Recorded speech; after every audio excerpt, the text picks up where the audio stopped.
This happened the summer I turned 19 at a camp in northern Wisconsin. I'd taken the job because my cousin worked there the year before and said it was the easiest money he ever made. Watch some kids, lead some hikes, sing some songs. Nobody told me about the man in the staff polo. I noticed him on my third day during flag luring. Every evening the whole camp gathers in a horseshoe around the flagpole.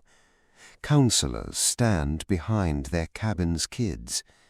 And that evening, across the field, right at the tree line, there was a counselor I didn't recognize. Same forest green polo we all wore, khaki shorts, standing perfectly straight with his hands at his sides. He was too far away to make out his face, but I remember thinking he must be from the older boys unit on the far side of the lake, because he wasn't standing behind any kids. He was just standing. I saw him again 2 nights later. Same spot, same posture. This time I asked Dana, the counselor next to me, who that was.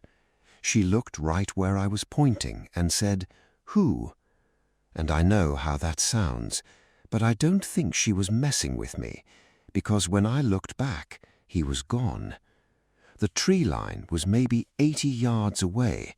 Nobody covers 80 yards in 2 seconds. I let it go.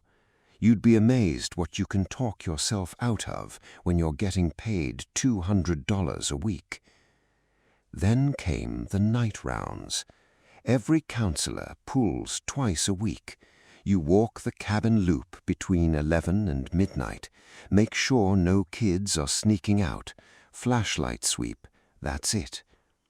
My 4th week, I drew Thursday rounds.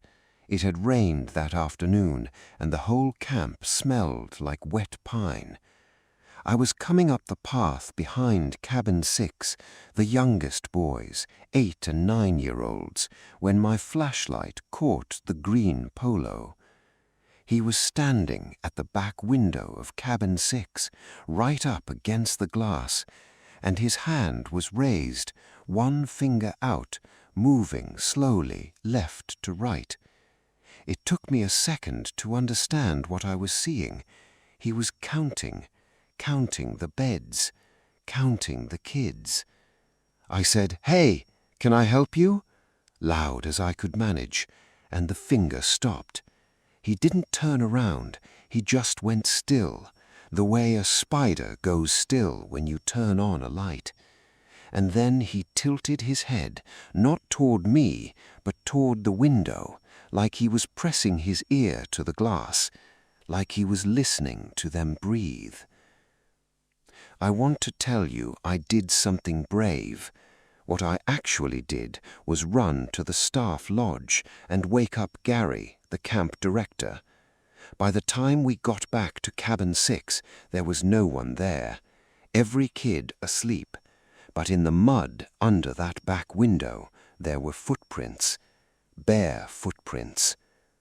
In the morning, Gary called a staff meeting and asked everyone one by one where they'd been at midnight.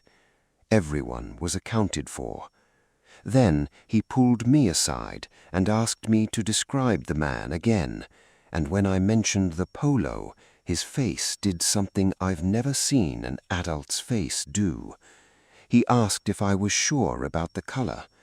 I said, "Forest green, same as mine." And Gary said, very quietly, that the camp had switched to forest green polos that summer. The new shirts arrived in June. Before that, staff shirts had been navy blue for over a decade. Whoever he was, he had this year's shirt. They never caught anyone. Gary added a second person to night rounds and told us not to discuss it with the kids. I finished the summer because I needed the money, but I never walked that loop alone again. On the last night, after the campers had gone home, I did a final sweep of cabin 6 to collect lost and found. Under the back window, on the inside sill, there were 7 little scratches in the paint. 7 tally marks. Cabin 6 slept 8 kids. I think about that 8th kid a lot. I think about whether the count was ever finished.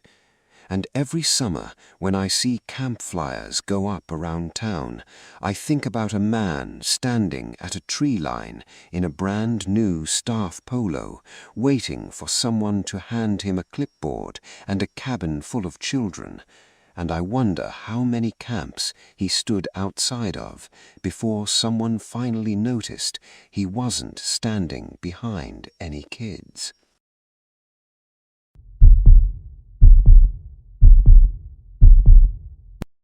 Every camp I've ever worked at runs on walkie-talkies.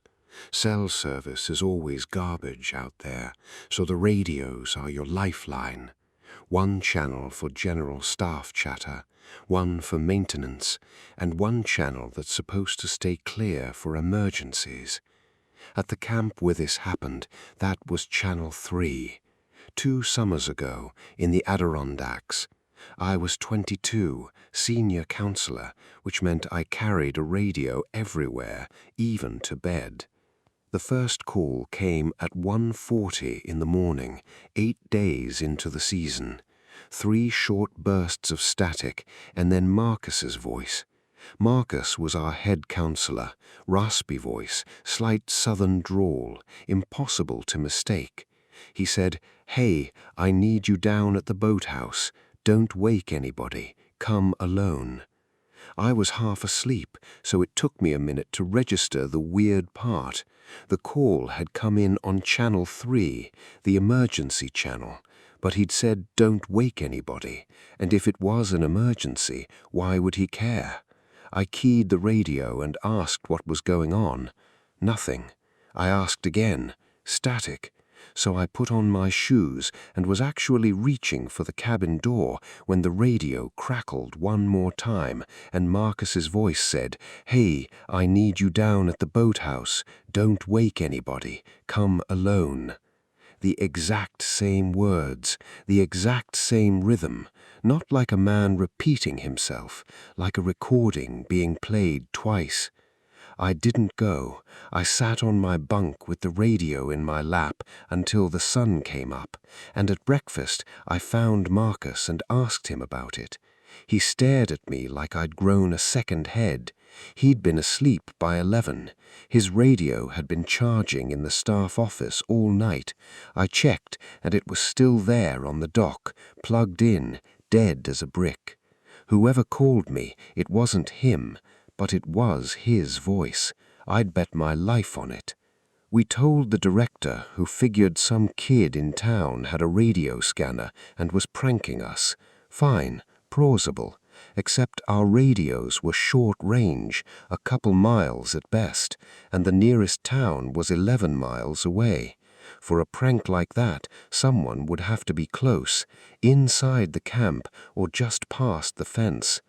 It happened twice more that summer, once to a counselor named Priya, Marcus's voice, channel 3, asking her to check a noise in the pump house, once to a 16-year-old counselor in training, and that's the one that still keeps me up at night, because the voice didn't ask him to go anywhere, it just said his name, his full name, first and last, at 3 in the morning, over and over, getting slower each time, until he turned the radio off.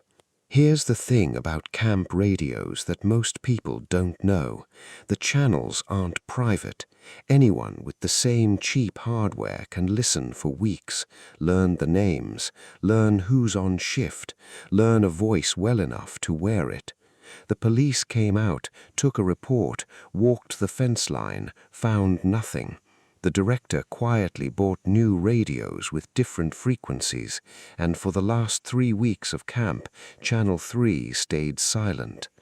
On the final night of the season, we did the traditional staff bonfire on the beach. Marcus gave a little speech. We burned the year's broken paddles, the usual. I got back to my cabin around midnight, and my radio, the old radio, the one that was supposed to be decommissioned, sitting in a cardboard box in the staff office with 30 others, was on my pillow, switched on, set to channel 3. I never found out who put it there. Half the staff had been at that bonfire. Anyone could have slipped away. That's what I tell myself. Anyone. A person, because the alternative is thinking about how the boathouse sits right on the waterline, and how when I picked that radio up off my pillow, the speaker grill was beaded with water, and the pillowcase underneath it was soaked through. Not rainwater, it hadn't rained in days, lake water. I know because of the smell. Something asked me to come to the boathouse, alone, in the dark, and when I didn't come to it, it came to me.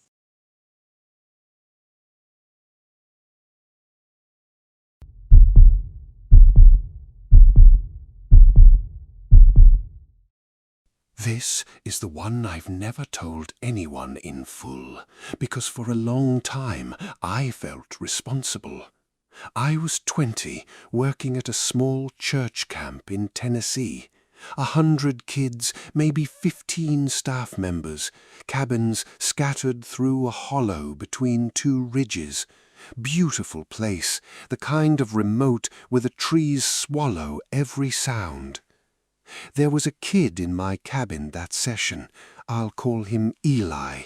Quiet, small for 9, the kind of kid who gets homesick and hides it.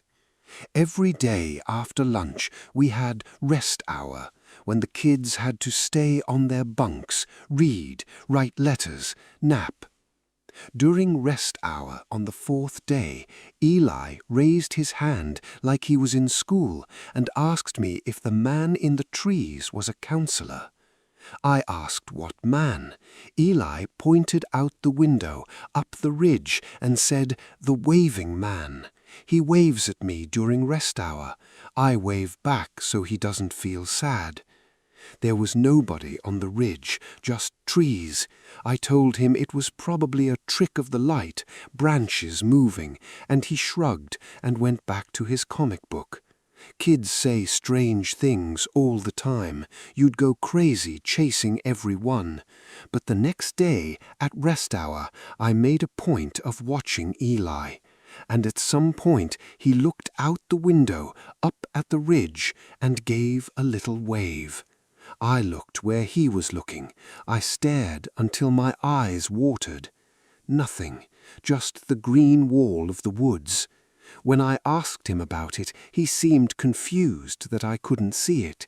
He said, "He's right there. He's wearing the shirt like yours." I reported it to the camp director, who, to her credit, took it seriously enough to send the maintenance guy, Frank, up the ridge that afternoon. Frank came back 45 minutes later, and he wasn't smiling. He'd found a spot directly upslope from my cabin where the brush was flattened in a patch about the size of a sleeping bag. Wrappers pressed into the dirt, granola bars, the kind from our own mess hall, and nailed to a tree at exactly the height of a man's eyes, a small rectangle of plywood with a hole bored through the middle of it. A rest for looking through, or for a camera lens. The director called the sheriff, and this is the part that made the local paper, so some of you might have heard about it. The county deputies swept the ridge with dogs and found what they described as a long-term camping site 1/2 mile up, tucked under a rock overhang. A dug-in shelter, a cooler, rope, a milk crate full of items stolen from the camp over what they estimated was at least 2 seasons, a staff polo, a ring of old keys, a name badge belonging to a counselor who'd worked there the previous summer, and a shoebox of Polaroids. Most of the photos were what you'd expect from a distance: kids at the waterfront, staff at the bonfire, taken from the tree line through a zoom lens. But there was one set, maybe a dozen photos, that were different. Indoor shots, dark, grainy, taken without a flash. Counselors sleeping in their bunks.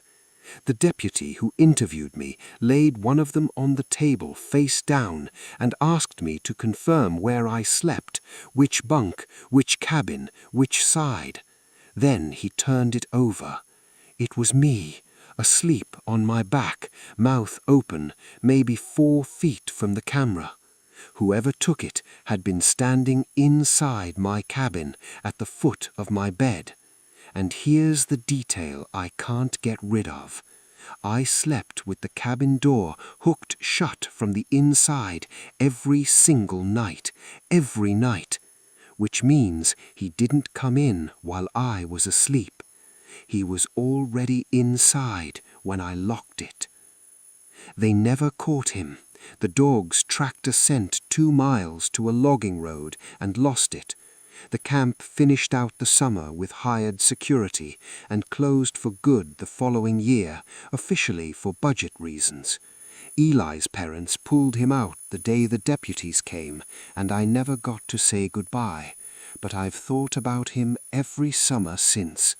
Because out of 100 kids and 15 staff members, that man only ever waved at one person. And I keep wondering what would have happened eventually to the one little boy who was kind enough to wave back. If you've made it this far, check your window, then subscribe to the Hollow Dial, because time doesn't heal, it haunts. If you've got a true story of your own, leave it in the comments. We're listening, and so is something else.